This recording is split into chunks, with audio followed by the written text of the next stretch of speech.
Hello, and welcome to Rando 500, where I review a random game in 500 words. Give or take 10%. Let's go. Earthworm Jim 2 was released for the Sega Saturn in 1996. It sets out to one-up almost every aspect of the original, but it falls short. Overall, the graphics have improved, but they lose some of that pixel art charm and look more like digitized animation cells.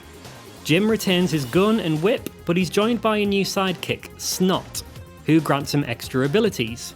The Snot swing replaces the whip swinging mechanic from the original and is much easier to use. Snot can also be used as a parachute for difficult terrain. There are new weapons to collect like the 3-finger gun and barn blaster, but you won't get many chances to use them due to the game's structure. Earthworm Jim 2 focuses on style over substance, and as a result, feels more like a minigame collection rather than a coherent adventure. Level 1 tricks you into thinking you're getting an amped up version of the 16-bit original, but quickly changes things up in the next stage. Lorenzo's soil equips Jim with a new drill gun to help dig his way out of the earth. The level was actually quite impressive for the time, as it had destructible and transforming environments. It's a little bit janky as, being a Dave Perry game, the collision detection is less than stellar. After this level, you're thrown into the cold bucket of wank that is puppy love. Its premise is simple. Psychro will throw puppies out of a window, and Jim has to bounce them over to safety. Occasionally, he'll throw a bomb that Peter Puppy will lob back at him.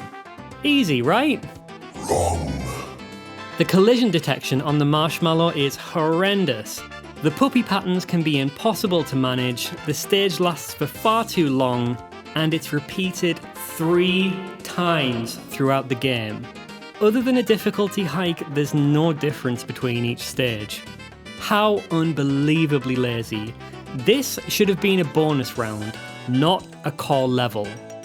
The further the levels stray from the game's roots, the worse they get. The Flying King is a very poor Zaxxon-esque shooter in which you'll transport a bomb to the end of the stage. You're swarmed by enemies, and each time you shoot one, you run the risk of detonating your bomb and having to go all the way back to the beginning. Tommy Tallarico returns for the soundtrack, which, while decent, lacks variation. Lorenzo's Soil is the highlight of the soundtrack, and the 32-bit version is the best. However, it does reveal just how heavily it was inspired by Enigma's Sadness.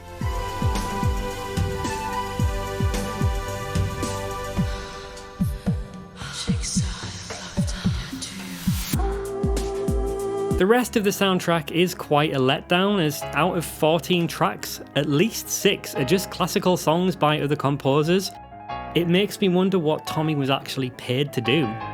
Sound effects are also really annoying, especially for Jim. Hearing him say, "Wow!" every time you take damage grates on your nerves fast. While Earthworm Jim 2 tries to improve on its predecessor, it falls flat on its face in almost every way. The game is playable, but I have to deduct massive points for puppy love alone. I give it a 3 out of 10. Avoid this and play the original instead.